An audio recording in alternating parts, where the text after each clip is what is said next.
Bonsoir tout le monde.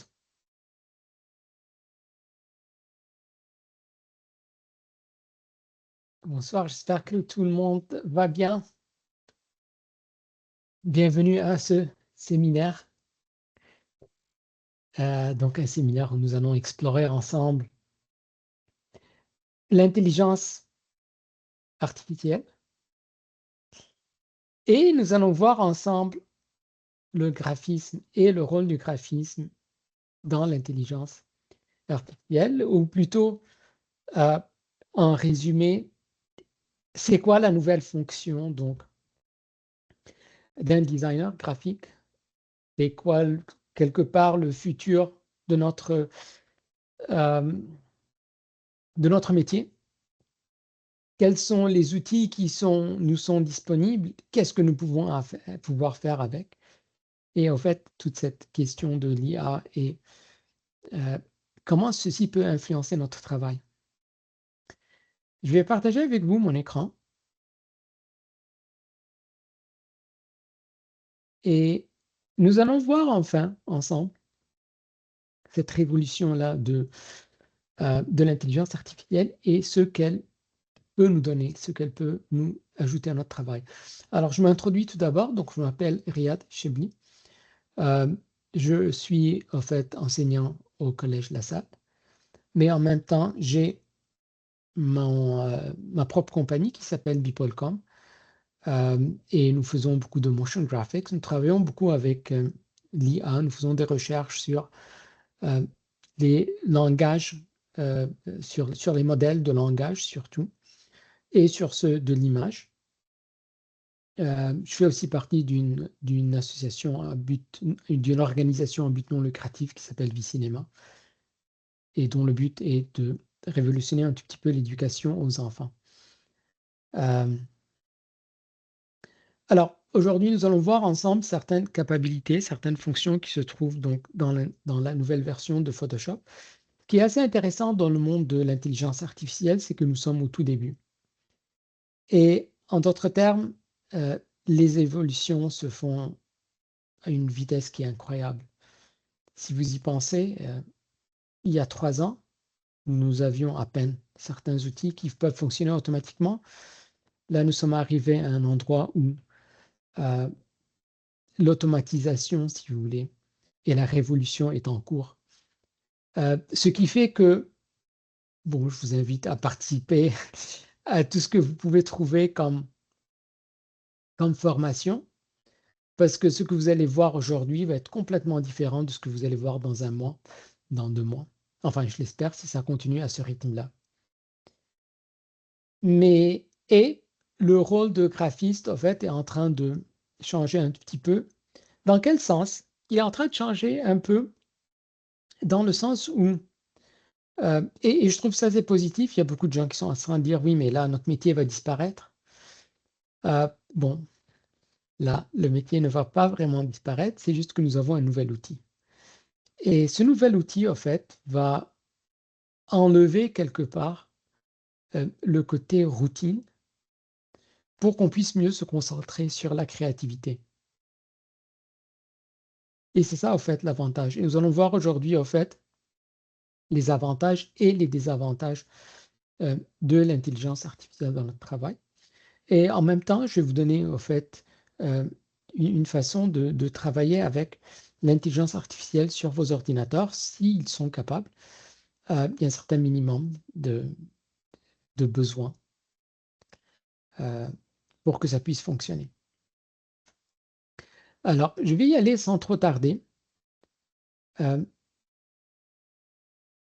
et là, en fait, quand on parle d'intelligence artificielle, on parle de quoi? Euh, L'intelligence artificielle est composée de plusieurs éléments. Vous avez tout d'abord ce qu'on appelle des modèles. Et comment fonctionne en fait cette intelligence artificielle? En fait, ce dont on parle maintenant, nous allons parler surtout de, alors, d'intelligence artificielle qu'on appelle générative. Génératif, qu'est-ce que cela veut dire? Cela veut dire en fait que l'intelligence artificielle nous aide à générer du contenu. Parce que vous avez plusieurs sortes d'intelligence artificielle. Euh, et celle qui nous intéresse, c'est l'intelligence artificielle générative. Alors, comment elle fonctionne et comment elle existe? Alors, en fait, pour travailler avec l'intelligence artificielle, nous avons besoin d'utiliser ce qu'on appelle des modèles. Des modèles, c'est une sorte, si vous voulez imaginer, c'est une sorte de base de données, ou c'est comme un livre, dans lequel nous avons mis plein de photos. Et là, on va prendre ce modèle-là, puis on va demander à quelqu'un, qui va être l'intelligence artificielle, euh, de nous tirer certains éléments de ce livre-là pour construire quelque chose avec. Donc ça, c'est le modèle.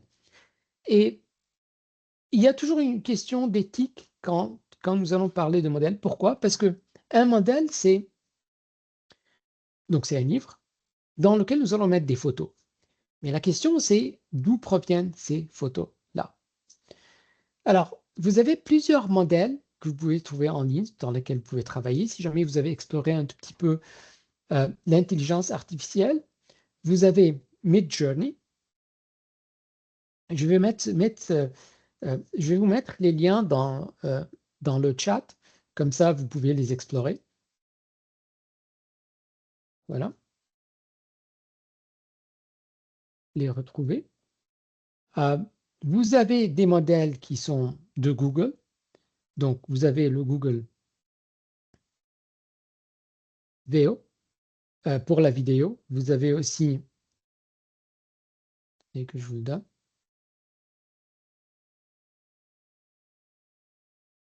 je vous donne aussi, par exemple, voilà, vous avez OpenAI qui va utiliser plusieurs modèles qui se trouvent. Donc là, vous avez Nano Banana, qui est aussi de Google. Alors, je vous donne ici Nano Banana.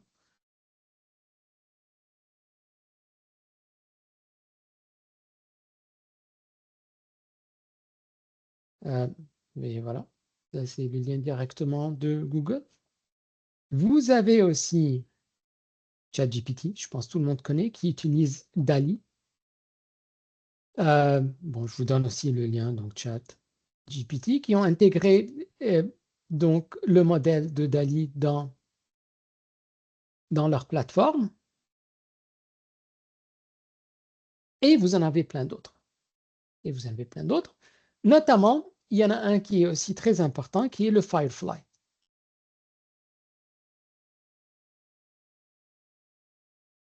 Voilà. Alors, je vais rentrer dedans. Je ne sais pas, il faut se connecter normalement sur Adobe pour pouvoir rentrer dessus. Alors, ce qui s'est passé, c'est que il y a une petite, comment dire, il y a un petit débat sur l'utilisation de l'intelligence artificielle. Est-ce que c'est éthique? Est-ce que ce n'est pas éthique? Pourquoi? Parce que, en fait, beaucoup de ces modèles-là ont été entraînés sur des images qui ne sont pas libres de droit. Et bon, il y a eu beaucoup de scandales qui arrivent dessus en disant, bon, les images ont été piratées, puis on a entraîné les modèles dessus. Alors en fait, un modèle, comment il fonctionne? Comment est-ce qu'on crée des modèles génératifs? Bah, tout simplement, ce que nous allons faire, nous allons prendre une série d'images, puis nous allons prendre ces images-là. Alors, je vais prendre par exemple une image, je vais faire une recherche ici, l'été arrive, donc je vais prendre une petite recherche sur l'été.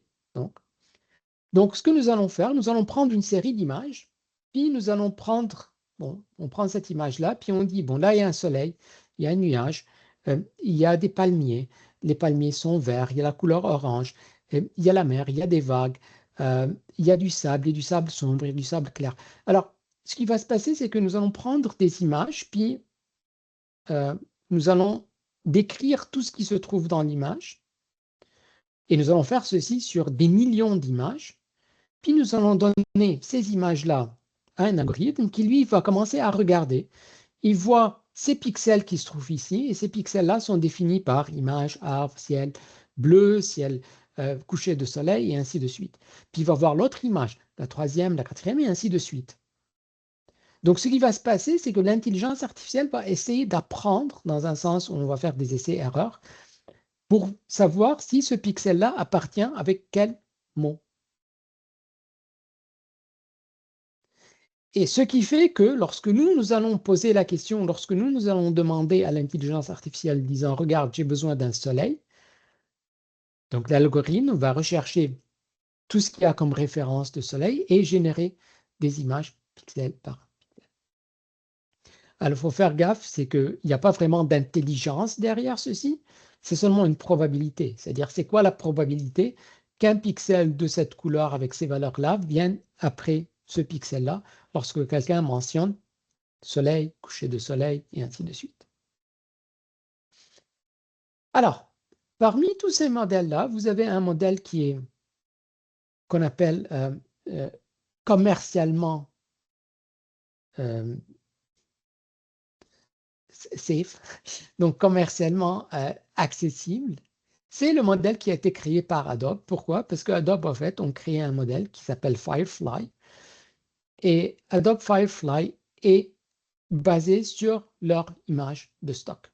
Donc, c'est leurs images à eux qu'ils vont utiliser pour générer des images. Le seul problème, c'est que, bon, générer avec Adobe Firefly, ce n'est pas quelque chose qui est super, qui va nous donner des résultats qui sont super réalistes. Pourquoi? Parce qu'en fait, leur base de données était quand même assez limitée. Alors, nous allons voir aussi au fait aujourd'hui, c'est que maintenant, dans les outils Adobe, vous avez l'option d'utiliser les autres modèles. Donc, des modèles qui sont générés par des compétiteurs, par d'autres compagnies. Notamment, il y en a un qui est très intéressant, c'est en fait ce qu'on appelle le Stable Diffusion. Donc, la diffusion stable, si vous voulez. Mais bon, c'est en anglais, c'est Stable Diffusion, qui est un modèle qui a été créé pour une utilisation gratuite. C'est-à-dire, vous pouvez l'utiliser gratuitement sur votre ordinateur sans aucun problème, sans avoir à payer des abonnements ou quoi que ce soit. Le plus important, c'est d'avoir une machine qui fonctionne. Et basé sur ceci, vous avez un autre modèle qui s'appelle Z-Image Turbo. Et aujourd'hui, donc, dans la deuxième section de ce, ou vers la fin donc, de ce webinaire, je vais vous expliquer un petit peu comment pouvoir l'installer, comment la télécharger, en utilisant des outils aussi qui sont gratuits, qui sont libres de droit et ainsi de suite. Donc, allons-y tout d'abord, regardons les capacités et comment en fait l'outil va nous aider. Et donc, l'idée générale, c'est quoi? L'idée générale, c'est que maintenant, notre rôle de graphiste va changer un tout petit peu dans un sens où c'est comme si nous avions recruté un assistant. Donc, vous avez un assistant qui vient avec vous, qui va vous aider à construire vos images et à vous aider à accélérer le travail. Alors, nous allons voir ensemble, dans la première partie Photoshop, nous allons voir en fait comment donc travailler dans Photoshop et voir comment la rapidité en fait de travail et la simplicité de travail que cela nous donne par rapport au travail que nous faisions avant, donc pour retoucher des images. Alors, je vais prendre un exemple et je vais vous montrer en fait maintenant comment est-ce que nous allons communiquer avec notre assistant pour lui demander de nous faire des modifications. Et c'est ça ce qui est assez intéressant, c'est que nous sommes dans un domaine qui est quand même assez visuel. Donc nous sommes dans un domaine qui est assez visuel, où nous faisons la communication visuelle. Cependant, pour pouvoir bien réussir, nous avons besoin de communiquer par écrit pour avoir des résultats qui sont finaux. Alors,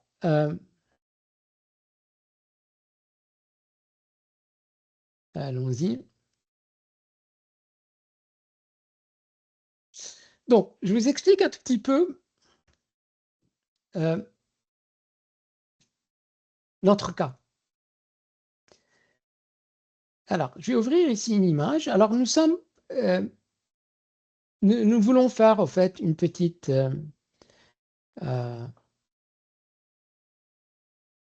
une petite publicité, disons, ou bien nous avons besoin de créer un visuel euh, pour un journal, disons, ou pour faire une pub. Euh, mais vous savez, des fois, vous partez, vous envoyez des photographes, vous partez sur un photoshoot, prenez des photos, et ce n'est pas tout le temps le résultat que vous voulez. Et des fois, vous n'avez pas ce luxe-là. Et en fait, ce qui se passe, c'est que maintenant, ceci va nous permettre de mieux euh, de travailler, disons, des images, mais d'une façon ou de créer du contenu sans avoir à trop dépenser. Et voilà. Donc,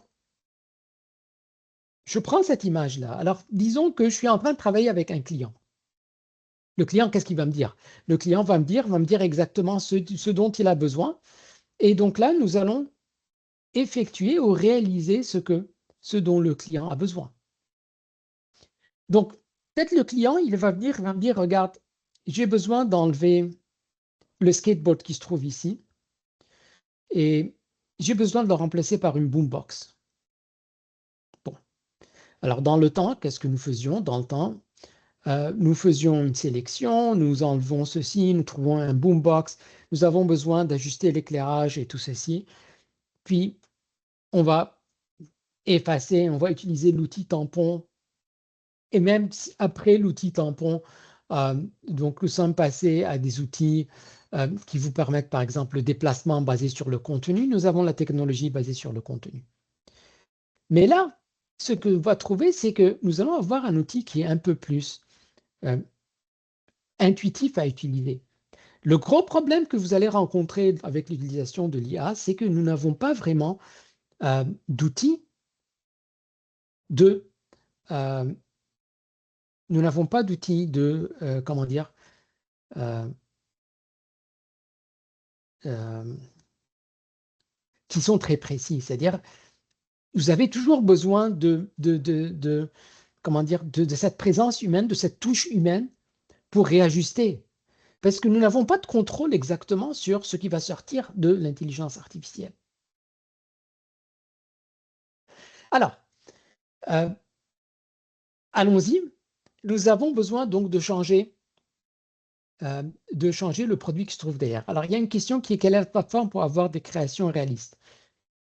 Je vais voir avec vous et vous allez me dire si c'est réaliste ou non. Alors, dans la barre des outils, donc dans Photoshop, vous avez maintenant un nouvel outil qui est le pinceau de sélection. Le pinceau de sélection, en fait, c'était juste l'idée de pouvoir passer dans le mode masque, faire un masque puis faire une sélection, mais ils l'ont ajusté un tout petit peu. Donc, ce que je vais faire, en fait, donc je vais dessiner un tout petit peu cette partie-là, parce que là, j'ai besoin de garder le visage de la femme, mais j'ai besoin seulement de changer son fond.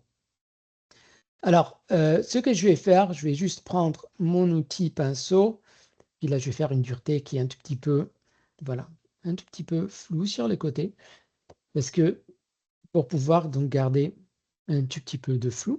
Et là, nous allons parler en remplissage génératif. Donc, je vais partir avec le remplissage génératif. Alors, par défaut, l'outil travaille avec Firefly. Cependant, Firefly, ce n'est pas l'outil idéal pour voilà, les créations réalistes.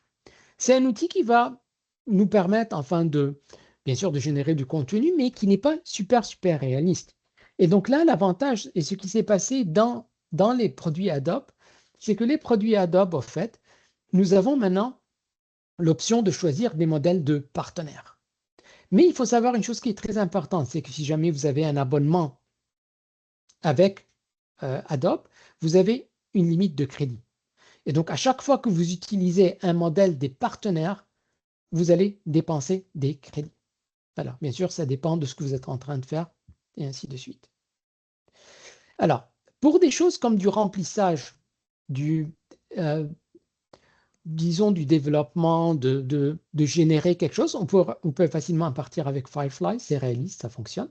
Cependant, pour des choses de manipulation, et si vous voulez communiquer avec votre intelligence artificielle, dans ce cas-là, vous choisissez des modèles de partenaires, notamment le Gemini, qui est fait par Google. Donc, c'est Nano Banana Pro. Donc, je vais choisir celui-ci. Donc là, bon, je vais avoir une sorte d'avertissement en me disant que donc, j'ai 18 ans et plus et que les modèles ne sont pas créés par Adobe, donc ils prennent aucune responsabilité de ce que nous allons avoir. Et là, vous allez pouvoir communiquer avec votre intelligence artificielle. Donc, lorsqu'on travaille avec Firefly, enfin, si vous avez vu mon séminaire de novembre, mon webinaire de novembre, nous étions juste en train de décrire ce dont nous avons besoin. Là, c'est plus une communication. Donc, je vais écrire remplacer le skateboard par un boombox. Et là, je vais générer. Bien sûr, il faut attendre un tout petit peu. Et une note très importante, c'est que les images vont être envoyées en ligne. Donc, si vous travaillez avec des images confidentielles, vous ne pouvez pas utiliser aucune fonction d'image générative. Voilà, ça c'est une chose qu'il faut garder en tête. Alors, nous allons attendre un tout petit peu. Je ne connais pas les résultats. Ah, voilà. Je viens d'avoir un résultat qui est un tout petit peu, bon, qui est un tout petit peu bizarre. Donc, je vais générer à nouveau, voir si cela va nous aider.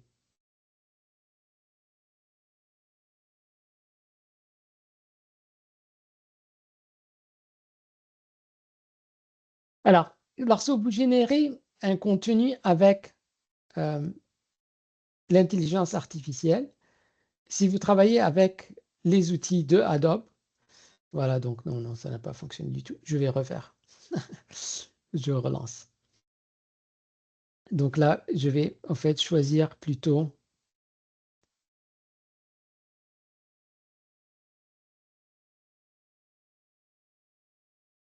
bon, je vais choisir tout mon personnage d'ailleurs. Je vais partir avec tout mon personnage. Et là, je vais demander un remplissage génératif. Donc, remplacer le skateboard avec un boombox. Voilà. Alors, lorsque vous travaillez avec Firefly, vous allez avoir 3 variantes. Donc, Adobe vous donne 3 options différentes, va générer 3 options. Alors que là, nous n'avons qu'une seule, malheureusement. Donc là, je vais croiser mes doigts et je vais essayer de voir si ça fonctionne ou non, en espérant que ça fonctionne.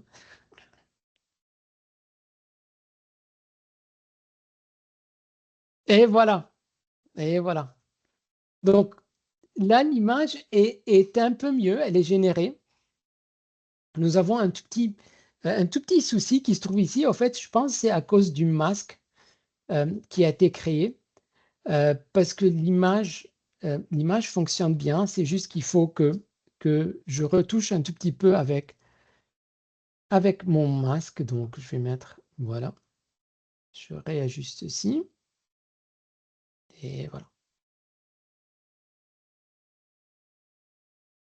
Alors, c'est super intéressant. Pourquoi? Bon, là, il y a aussi l'antenne qu'il faudra ajouter. Et voilà. C'est super intéressant. Pourquoi? Parce que regardez, il y a quelque chose de très important, c'est la maintenance euh, euh, comment dire, c'est l'identité. C'est-à-dire, le visage de mon personnage n'a pas changé, l'identité de mon modèle n'a pas changé. Et c'est quand même assez réaliste, non? Je ne sais pas si vous êtes d'accord ou non, mais c'est quand même assez réaliste. Donc, nous avons utilisé le modèle juste pour faire des modifications, tout en communiquant. Donc, c'est comme si vous avez un assistant et là, vous le dites, bon, regarde, est-ce que tu peux changer cet élément-là pour un autre élément? Et la personne, elle va le faire, elle vous le donne. Et là, vous retouchez, parce que là, je peux retrouver au fait que dans l'image elle-même, il y a certains éléments qu'il faudra enlever. Et je suis en train toujours de travailler sur un masque. Je suis dans un mode qui est non destructif. Alors bien sûr, comme nous l'avons mentionné, il y a le problème, et vous allez retrouver ceci partout, c'est-à-dire quand on vous dit que bon, on va remplacer votre travail, bon, le travail de graphiste, ça va pas vraiment, c'est pas de sitôt, parce qu'en fait, donc toute la position a changé, bien que je n'ai pas mentionné que j'ai besoin de changer de position. Mais pourtant, je peux utiliser l'outil lui-même euh, pour faire certains changements qui sont quand même assez intéressants. Par exemple, euh, euh, le modèle que j'ai est en train de porter des lunettes. Alors, je veux changer ces lunettes, euh, changer les lunettes en, je sais pas, je vais prendre des Ray-Ban bleus. Et là, je vais générer.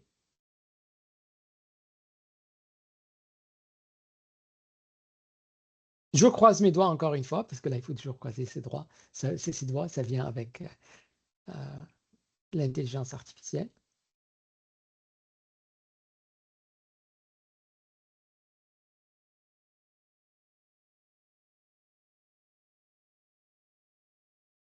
Et voilà. Le modèle, toujours le même. Le produit a été changé. C'est cool. Alors, ceci se fait avec donc un modèle tierce. Et il suffit tout simplement d'écrire ce que vous voulez faire, qu'est-ce que vous voulez changer dans votre image, et ce changement va être fait automatiquement.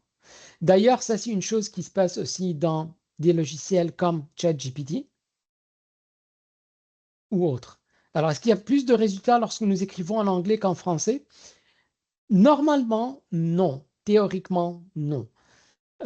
Maintenant, je me suis posé la même question que vous, et donc quand je travaille la plupart du temps, enfin la majorité du temps, je travaille en anglais parce que je trouve que les modèles sont plus entraînés, je trouve, euh, avec le langage anglais. Mais enfin, lorsque vous travaillez dans Photoshop, on vous dit que vous pouvez utiliser quelque chose comme 120 langues et ça devrait fonctionner.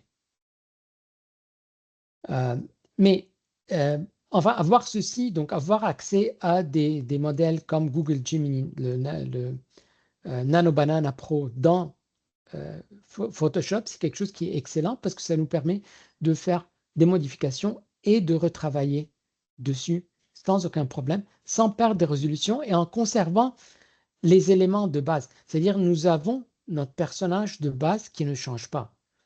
Ce qui n'est pas le cas lorsque vous travaillez sur des plateformes comme par exemple euh, comme ChatGPT qui utilise DALL-E.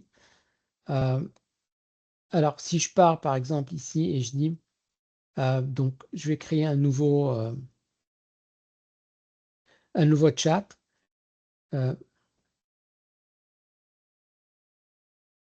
Ok, donc je vais lui dire peux-tu me dessiner une image d'une femme qui alors, il faut que je passe juste en euh, qui tient un skateboard. Alors, je vous montre ici enfin ce qui se passe. Alors, euh, bon, là, il faut que je me connecte. Bon, donnez-moi une seconde que je me connecte. Voilà. Donc, chat GPT, voilà. Donc, peux-tu me dessiner une fille qui tient, ou me générer une photo plutôt, me générer une photo d'une fille qui tient un skateboard derrière la tête. La fille porte du jaune et des lunettes bleues. Bleu avec S, excusez-moi. Bon, il va me corriger. Donc, ce qui se passe, c'est que lorsque vous utilisez d'autres outils, comme par exemple ChatGPT, nous allons avoir donc une photo. Mais là, si je vais essayer de modifier quelque chose, il se peut que le personnage change. Alors voilà, regardez, nous avons quelque chose qui est semblable. Alors je vais dire, s'il te plaît, change le skateboard par un boombox.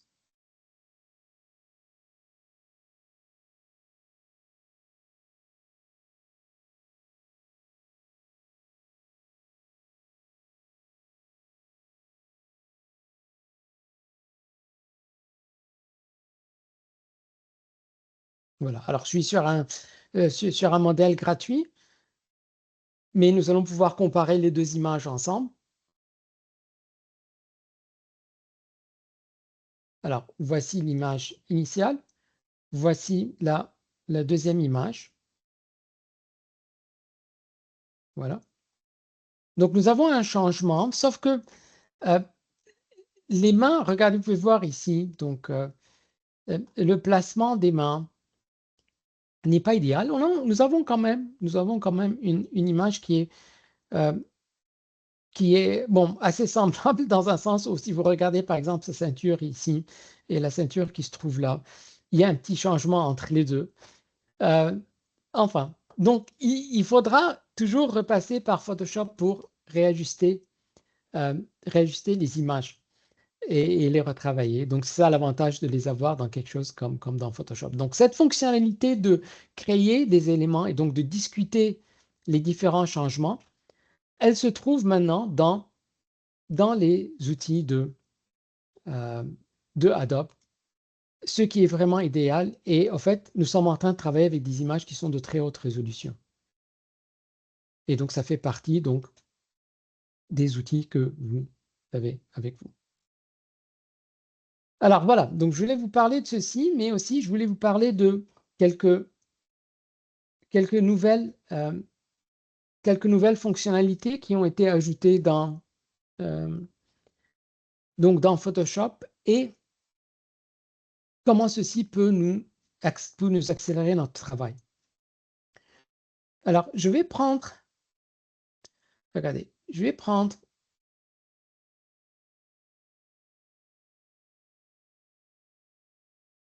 non, excusez-moi, je l'ai lancé au mauvais endroit.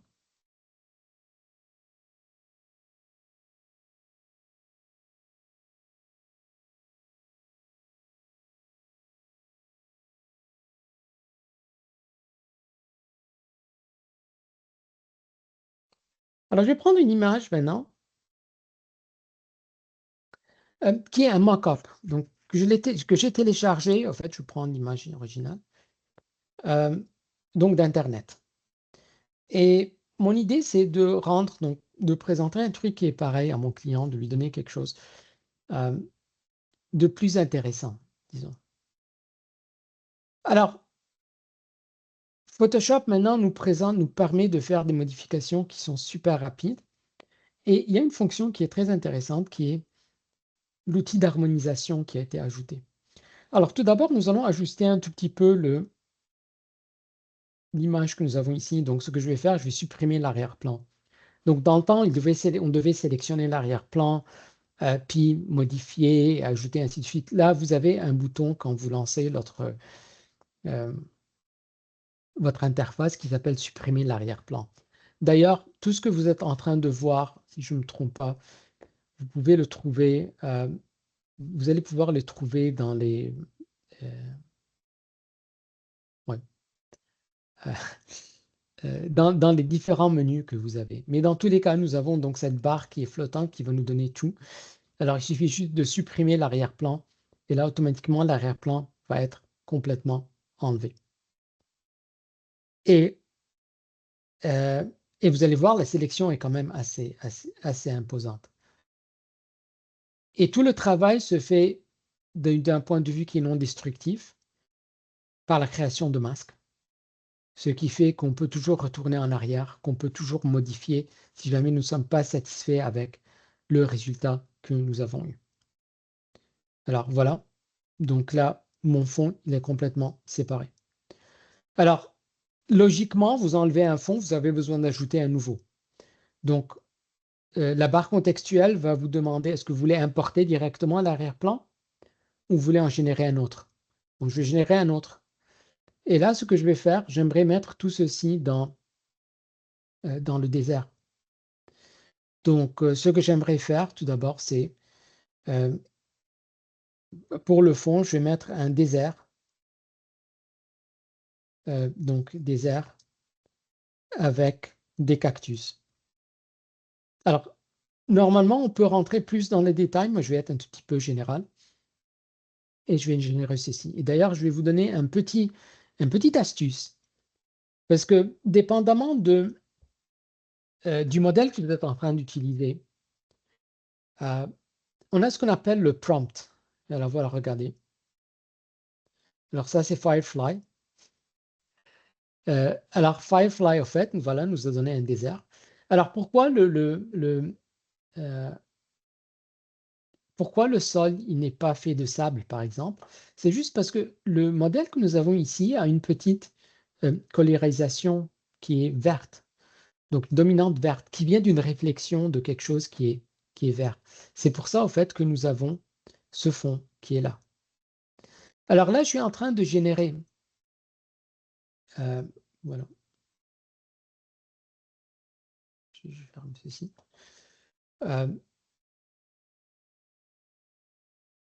Alors, allons-y, donc désert, bien sable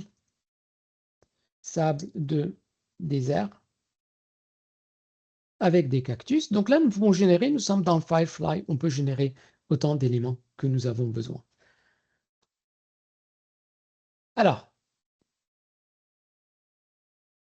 donc vous voyez, en seulement, voilà, donc en seulement 2 boutons, là c'est un peu plus réaliste, mais quand même, donc comme pour la question de quelque chose qui est réaliste, j'ai quand même quelque chose euh, qui est quand même assez réaliste. Nous avons des ombres, nous avons plein d'éléments, et ça fonctionne. Ça nous a pris combien de temps? Bon, pas beaucoup, pas beaucoup. Alors, l'élément que je voulais vous montrer, c'est ce qu'on appelle l'harmonisation. Alors, je vais prendre, et là je vais agrandir un tout petit peu mon image, mais là je vais prendre un logo. Alors, nous avons ce logo-là. Je vais l'agrandir, attendez que je le mette dans Photoshop. Alors, c'est un logo qui n'est pas, ce n'est pas un logo idéal, disons. Voilà. C'est juste bon, un cercle, 2 cercles avec donc un élément bleu à l'intérieur. Et j'ai besoin d'ajouter cet élément-là à l'image. Alors, je vais le mettre sur le produit lui-même. Donc, tout d'abord, je vais le placer ici. J'ai besoin d'enlever le fond. C'était quelque chose qui n'était pas, enfin, super idéal à faire. Donc là, je vais supprimer l'arrière-plan. Donc, automatiquement, on va enlever toute la partie blanche et nous allons avoir notre logo en quelques secondes, ce qui est aussi idéal. Donc, ce que je vais essayer de faire maintenant, c'est, et une des problématiques de composition d'éléments ensemble, c'est la correction de couleur. C'est-à-dire, le logo que j'ai, c'est un élément qui est dessiné, alors que là, je vais le mettre dans une scène. Et la scène a ses propres couleurs, a son propre éclairage. Alors, regardez, je vais rendre mon logo un tout petit peu plus petit. OK, je le valide. Et là, je vais faire un petit zoom in dessus, comme ça vous allez pouvoir voir. Excellent. Alors, le logo se trouve dans une zone où il y a des éléments sombres, des éléments clairs. Alors, faites attention, l'harmonisation ne change pas la perspective, ne déforme pas l'objet. C'est-à-dire, pour déformer l'objet, vous avez toujours les outils manuels pour faire la distorsion et faire en sorte donc, que le logo prenne la courbure, disons, du tube. Mais ce que nous allons voir ensemble, c'est surtout l'harmonisation de couleurs. Et là, au fait de rentrer au lieu, parce que dans le temps, ce qu'on faisait, bon, on créait euh, un calque d'ajustement. Puis là, vous faites le calque d'ajustement, vous allez travailler sur la teinte, bon, un tout petit peu la saturation, je sais pas quoi. Puis vous faites un masque dessus pour avoir des zones sombres, des zones claires, puis vous travaillez sur le mode diffusion, ainsi de suite. Maintenant, c'est beaucoup plus facile. Vous sélectionnez votre logo et dans la barre contextuelle, vous avez harmonisé. Et là, vous allez avoir, regardez, nous allons avoir l'harmonisation, c'est-à-dire Photoshop va analyser l'image de fond, puis il va prendre l'image qui est en avant-plan et travailler les couleurs de l'image en avant-plan pour qu'elle puisse rentrer avec les autres éléments. Et voilà.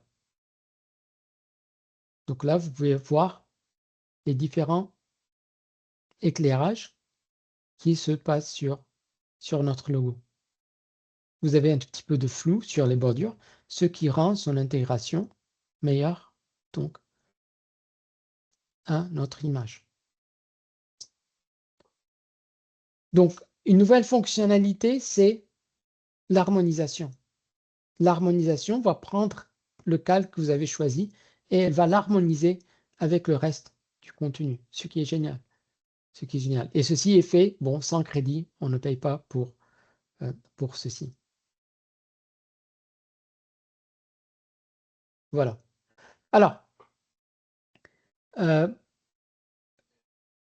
l'IA, pourquoi est-ce que nous allons l'utiliser?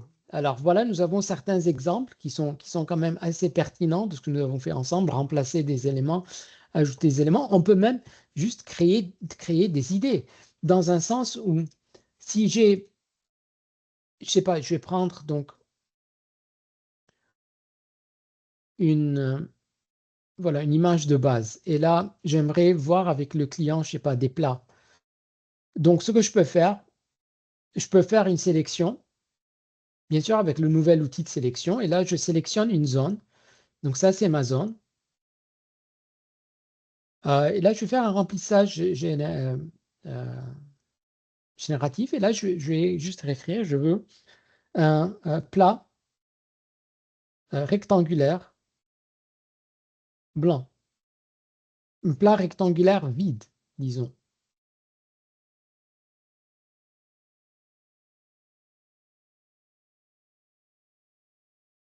Et donc, je vais générer un plat qui est rectangulaire.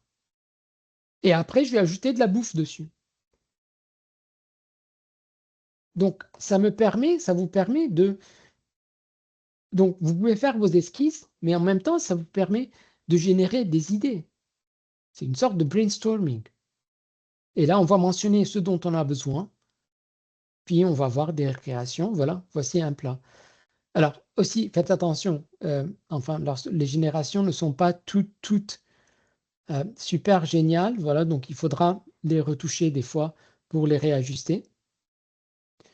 Donc là, je vais faire, je sais pas, qu'est-ce qu'on veut manger. Euh, je vais mettre par exemple un plat de sushi. Voilà,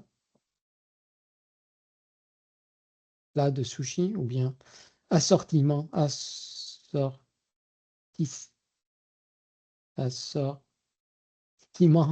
de sushi et sashimi.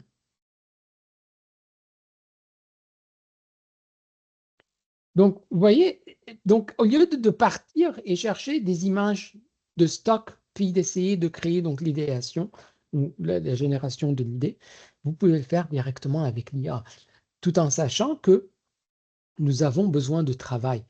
Et si vous avez besoin de faire des petites modifications, vous avez toujours besoin de talent humain pour faire ces modifications, surtout dans les détails euh, des différents éléments. Alors, et voilà. Donc, pourquoi pas? Je peux essayer ceci. Je pourrais ajouter peut-être un autre plat à côté. Si vous avez besoin d'ajouter d'autres éléments, alors peut-être je vais mettre un verre.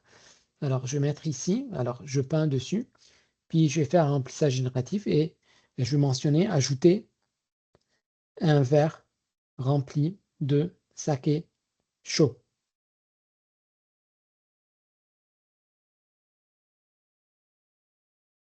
Et voilà. Alors, ceci se fait avec Nano Banana Pro. Donc là, je suis en train d'utiliser des crédits pour avoir ces modifications-là. Sinon, si je ne veux pas discuter avec mon intelligence artificielle, je peux utiliser Firefly et juste mentionner ce que je veux comme résultat. Et donc, sans les verbes. Donc, on crée quelque chose. Alors, nous avons vu ceci ensemble, mais je voulais aussi vous montrer que, bon, tout ceci coûte quelque part.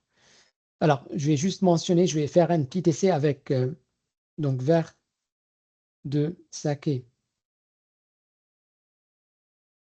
chaud et je vais le faire pas avec Google, je vais le faire avec Firefly et je vais générer le reste. Donc, vous voyez, nous n'avons pas vraiment de contrôle sur la forme du verre lui-même. Sauf si vous voulez ajouter, voilà, ça c'est des verres, sauf si vous voulez quelque chose de très spécifique. Alors, si vous avez besoin de quelque chose de très spécifique, qu'est-ce que vous pouvez faire? Donc, dans ce cas-là, vous pouvez partir en ligne sur des modèles de langage comme par exemple ChatGPT, ou bien vous pouvez partir, alors j'aime bien le Z.ai.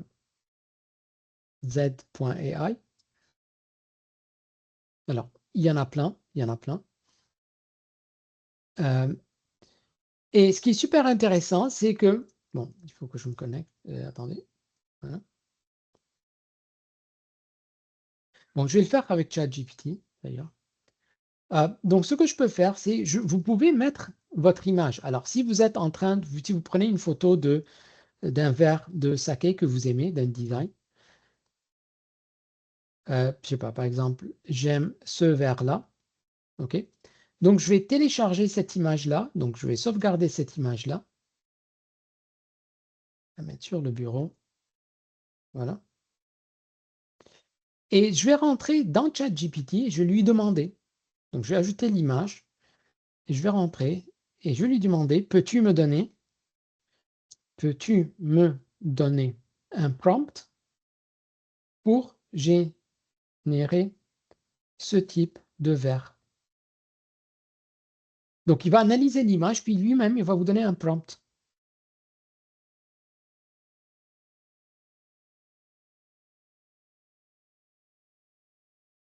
Ce qui est excellent. Donc, on va utiliser l'IA pour nous aider à générer avec l'IA. Donc, je peux mettre ceci. Alors, bon, c'est en anglais. Je peux lui dire, tu peux me le donner en français, s'il te plaît? Non, c'est, s'il te plaît?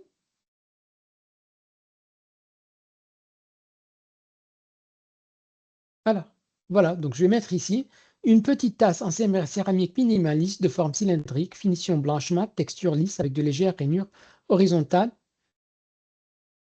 Et voilà.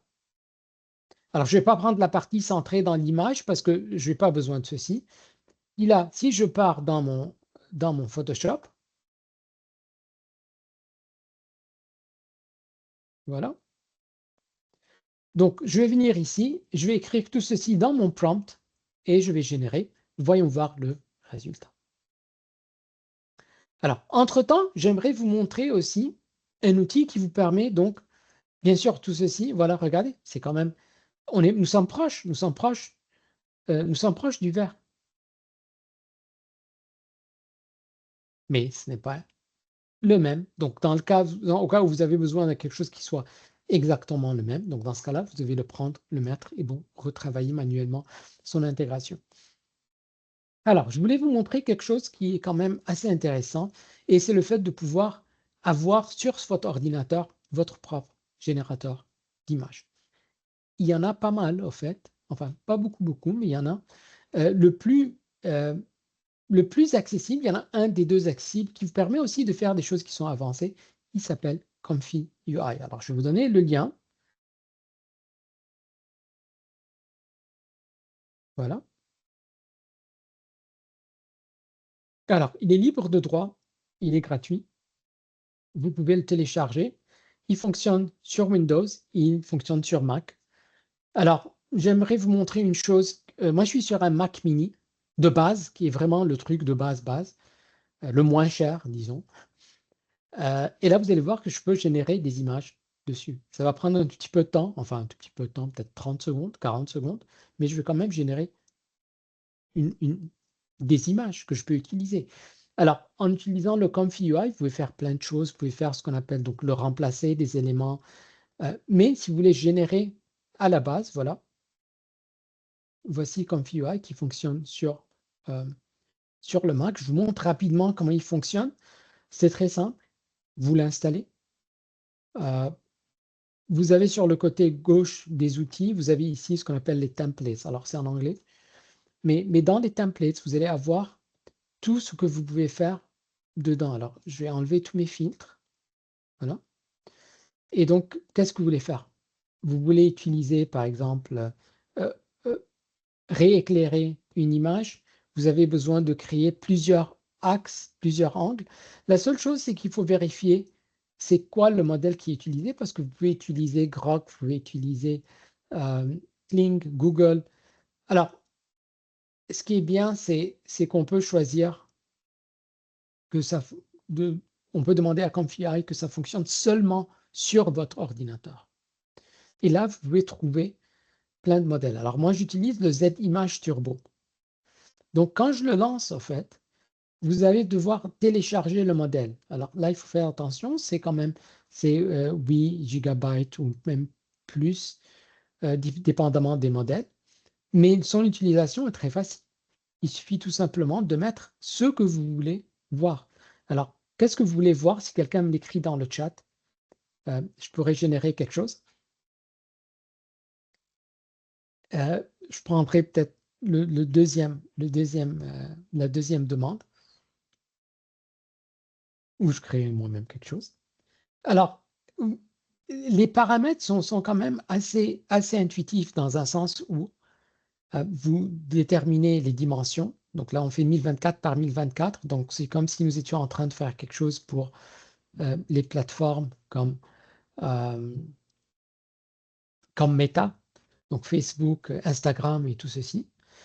Euh, Vous choisissez les modèles. Alors là, je vais utiliser le Z-Image et je vais utiliser euh, un modèle de langage qui est comme ChatGPT qui s'appelle Qwen, qui lui va traduire exactement ce dont j'ai besoin pour s'assurer que j'ai un bon résultat.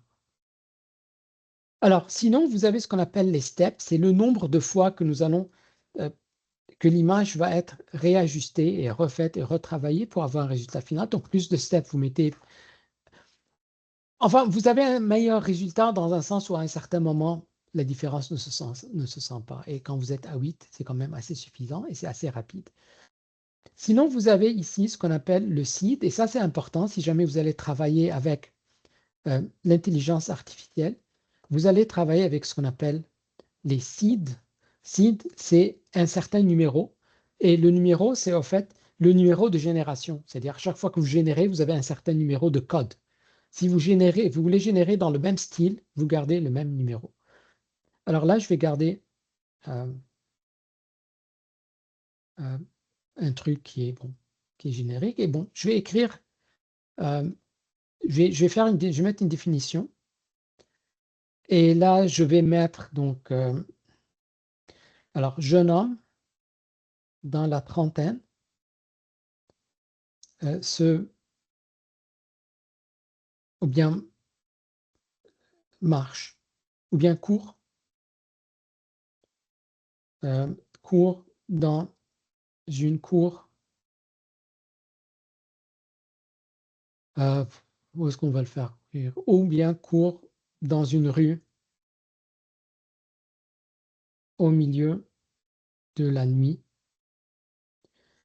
Euh, on peut mettre plutôt sur la plage. Voilà, allons-y, plutôt. Voilà. Donc, c'est un jeune homme,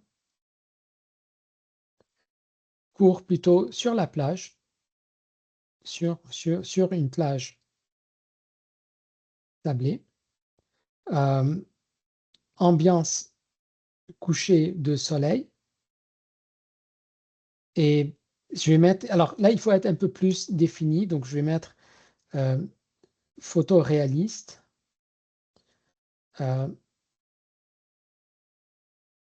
Cinématographie peut-être, cinématographique. Puis on peut mettre l'angle de la caméra, la distance, la position et ainsi de suite. Et là, tout simplement, vous générez. Alors, je suis encore une fois sur vraiment un Mac mini, le modèle de base, donc le moins cher.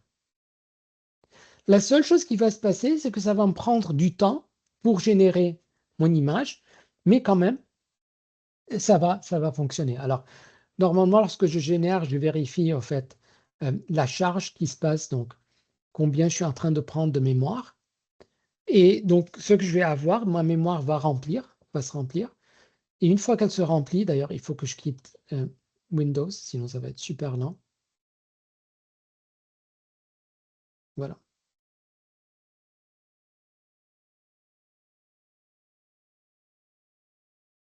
Pour libérer de la mémoire. Et là, je vais attendre en fait que le résultat se donne. Alors, vous voyez, ce n'est pas super complexe. L'idée, c'est que si je vous avais donné cette présentation il y a 4 mois ou 5 mois, je ne pourrais pas vous montrer Config.ui. Parce que la mise en place du logiciel était super complexe. Mais là, nous sommes en train de partir de plus en plus vers de la simplification. Ce qui va faire en sorte que vous allez pouvoir générer vos propres images. Et d'ailleurs, enfin, dans mon temps euh, libre, je compose un tout petit peu de musique. Donc, tout ce que j'ai comme élément, comme artwork, donc comme représentation, je le fais en utilisant Config.ui et la génération elle-même. Pourquoi? Parce que c'est rapide, c'est à moi, il n'y a personne qui va voir ce que je suis en train de travailler. Parce que dans tous les cas, Adobe vous mentionne qu'ils ne sont pas en train de prendre d'entraîner leur modèle sur vos images. Mais dans tous les cas, ils sont en train de prendre vos images. Donc, si vous voulez quelque chose qui soit beaucoup plus natif, bon, maintenant vous avez cet outil-là qui est en train d'être développé encore. Euh, il y en a, il y en a d'autres qui sont en train d'être créés. Je ne peux pas couvrir tous dans un webinaire, mais peut-être si vous prenez nos cours, dans les cours de graphisme, en fait, on parle de ceci. Et là, je pourrais donc vous montrer la suite, comment ce qui se passe. Alors, vous voyez, quand même, nous sommes à 50%. Ça a pris moins d'une minute. Et je vais attendre encore 30 secondes. Vous allez voir, nous avons un résultat. Alors, est-ce que les mêmes outils se trouvent pour l'animation 2D, 3D? Effectivement, vous avez des outils qui vous permettent de générer de la vidéo. Si jamais, par exemple, Config.ui vous permet de générer de la vidéo, et de la vidéo qui est quand même assez réaliste, mais de basse qualité, parce que vous avez toujours besoin euh, de, de, euh, de matériel. C'est-à-dire, il faut que vous ayez un ordinateur qui soit puissant. Et pour les images et pour la vidéo, vous avez besoin d'une carte NVIDIA. Donc, pour le moment, sur les Mac, c'est super lent. Vous pouvez le faire, c'est super lent. Cependant, vous avez besoin donc des cartes NVIDIA qui vont, eux, accélérer. Pourquoi, en fait? Parce que tout l'entraînement euh, tout l'entraînement des algorithmes et des modèles a été fait en utilisant ce qu'on appelle le CUDA. Donc, c'est UDA. Le CUDA, c'est la plateforme qui a été créée par NVIDIA. Donc, eux, ce qu'ils ont fait, ils ont créé le CUDA et ils ont fait ceci. Regardez, voilà le résultat.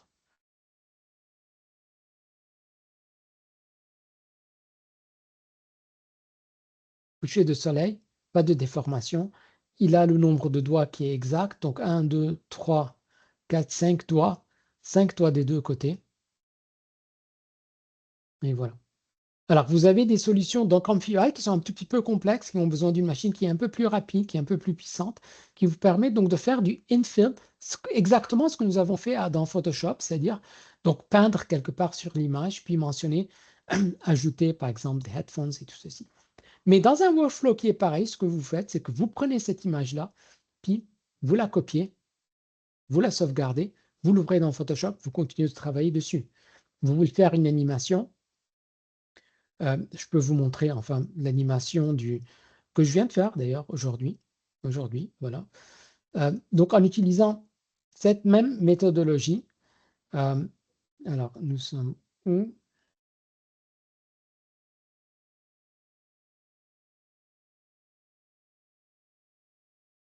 Alors, voici l'image qui a été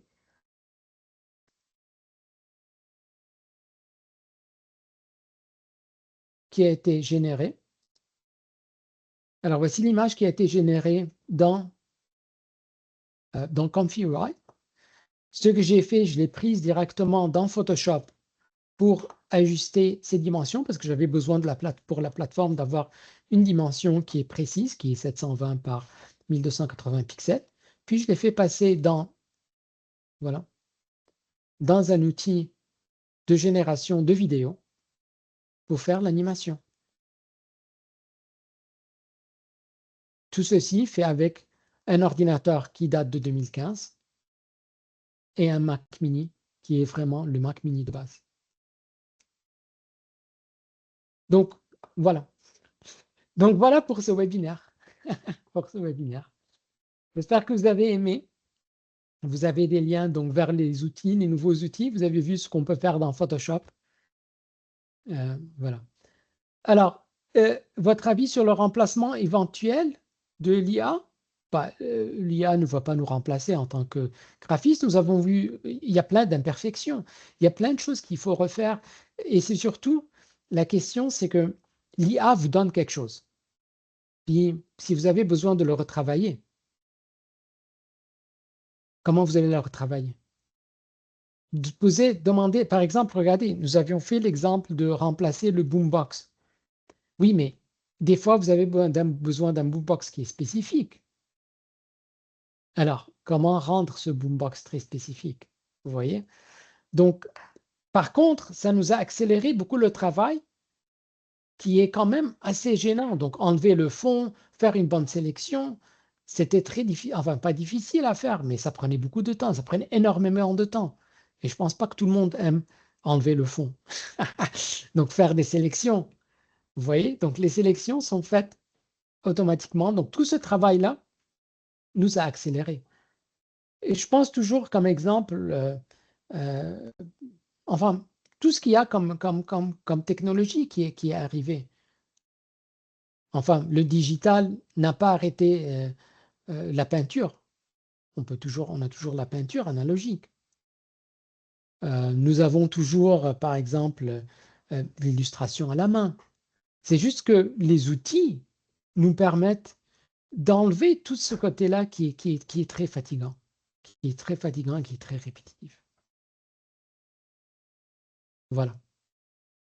Alors, j'espère que vous avez aimé la présentation. On vous attend pour prendre des cours avec nous. Vous allez apprendre plein de choses, surtout avec l'évolution de tout ce qui se passe autour de nous. Voilà, je vous souhaite une excellente soirée.